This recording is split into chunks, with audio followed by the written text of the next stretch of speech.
Media की सुर्खियां बने, जिले के अधिकारी भ्रष्टाचार पर अंकुश नहीं। शिव सिंह। जनता दल सेक्युलर के प्रदेश अध्यक्ष शिव सिंह एडवोकेट ने जिले में व्याप्त भ्रष्टाचार को लेकर जिला प्रशासन से लेकर संभागीय प्रशासन पर आरोप लगाते हुए कहा कि संभागीय से लेकर जिला प्रशासन तक के अधिकारी सिर्फ मीडिया की सुर्खियां बने हुए हैं, जमीनी स्तर पर कोई कार्य नहीं हो रहा, भ्रष्टाचार चरम पर है। श्री सिंह ने भ्रष्टाचार से जुड़े तमाम योजनाओं का खुलासा करते हुए कहा कि हाल ही में 150 करोड़ रुपए से निर्मित सुपर स्पेशलिटी हॉस्पिटल जो शुभारंभ के पूर्व ही जमींदोज होने लगा, कमिश्नर के निरीक्षण के बाद भी आज तक दोषियों के खिलाफ FIR दर्ज नहीं हुई। इसी तरह विगत 2 वर्ष पूर्व से AG कॉलेज से लेकर विंध्य विहार गेट तक 2 करोड़ रुपए की लागत से स्टॉर्म वाटर प्रोजेक्ट के तहत नाले का निर्माण हो रहा है। एक तरफ निर्माण होता है, दूसरी तरफ गिर जाता है, जिसका निरीक्षण मेरी शिकायत पर 1 वर्ष पूर्व प्रमुख सचिव नगरीय प्रशासन द्वारा किया गया था, जहां ठेकेदार प्रबंधन कंपनी के विरुद्ध कमिश्नर नगर निगम रीवा को कार्यवाही के लिए आदेशित किया गया, लेकिन कार्यवाही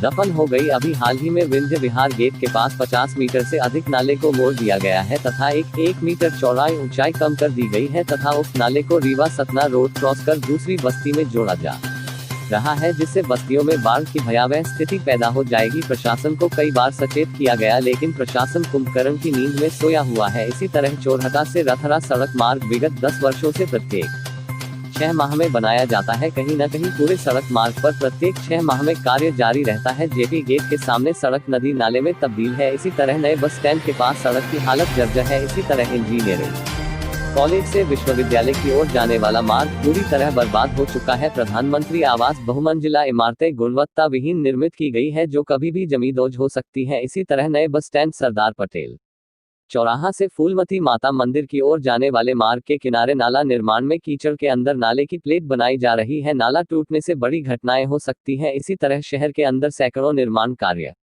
जिन पर व्यापक भ्रष्टाचार किया गया है, संभाग से लेकर जिले तक का समूचा अमला मूक दर्शक बना हुआ है, जिसके चलते भ्रष्टाचारियों का मनोबल बढ़ता जा रहा है। भ्रष्टाचारियों के खिलाफ कार्यवाही न होने से यह मालूम पड़ रहा है कि कहीं न कहीं सत्ता सरकार का संरक्षण प्राप्त है। भ्रष्टाचारियों के साथ प्रशासनिक अमला भी माल कमाने में जुटा हुआ है। ऐसे में जनप्रतिनिधियों से जनता का विश्वास उठ रहा है। अब जनता को भ्रष्टाचार के खिलाफ एकजुट होकर आवाज उठाने की जरूरत है।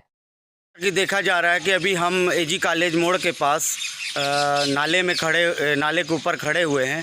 विगत कई दिनों से यह देखा जा रहा है कि इस नाले के संबंध में काफ़ी अनियमितताएं और घोटाले नज़र आ रहे हैं। इस संबंध में आपकी क्या राय है? इसमें है क्या कि ये 2.5 वर्ष से लगातार इस नाले का निर्माण AG कॉलेज से लेकर के और विंध्य विहार गेट तक हो रहा था, और ये स्टॉर्म वाटर प्रोजेक्ट के तहत 2.5 करोड़ का प्रोजेक्ट है, और ये बनता है और रात में बिगड़ जाता है, 24 घंटे के अंदर धराशायी हो जाता है। कई बार इसमें शिकायत किया हमने, और प्रमुख सचिव नगरीय प्रशासन ने निरीक्षण किया था। ठेकेदार को ब्लैक लिस्टेड करने के लिए कमिश्नर नगर निगम को आदेशित किया था। अब इस नाले में एक नया मोड़ आया है कि विंध्य विहार गेट से और ये जो सतना रोड क्रॉस होता है, इसको इस नाले से उस पार से जोड़ रहे हैं, जहाँ पर हम आज खड़े हैं।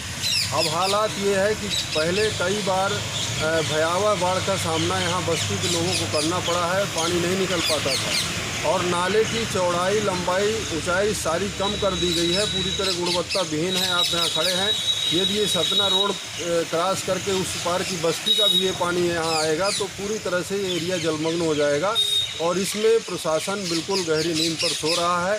और जैसे ही पानी की रफ्तार बढ़ेगी, बरसात की रफ्तार बढ़ेगी, तो बहुत बुरे हालात पैदा होंगे। जैसा कि हमने अभी जाके मौके मुआयने में देखा कि विंध्य विहार कॉलोनी के पास यह जो नाला बन रहा था वो काफ़ी संकीर्ण हो गया, जबकि AG कॉलेज के पास इसका बहाव क्षेत्र काफ़ी बड़ा है, लेकिन यहाँ पे विंध्य विहार कॉलोनी के पास आकर इसका क्षेत्र काफ़ी संकुचित हो गया। ये 4 फीट लगभग 3.5-4 फीट लगभग हो गया है। तो क्या जब ये नाला बन रहा था तो आपने इसका विरोध नहीं किया था? नहीं, बिल्कुल विरोध किया है, और समाचार पत्रों में भी आया है, और मैंने कमिश्नर नगर निगम को भी भेजा था। करीब 1-1 मीटर ऊंचाई और चौड़ाई लंबाई को कम किया गया है, जिससे भयावह स्थिति पैदा होगी। आने वाले बाढ़ के संबंध में आप आम जनता को क्या राय देंगे? अब जनता को क्या राय देंगे? जनता तो बचना चाहती है, लेकिन प्रशासन और ठेकेदार मिलकर के जानबूझ करके जनता को बर्बाद करना चाहते हैं, उसको परेशानी में डालना चाहते हैं। जिला प्रशासन से आप क्या मांग कर रहे हैं? जिला प्रशासन से मैं मांग कर रहा हूँ कि ये पूरी तरह से कार्रवाई हो और जांच हो और जो निर्माण कंपनी है उनके खिलाफ कार्रवाई हो, अपराध पंजीबद्ध हो।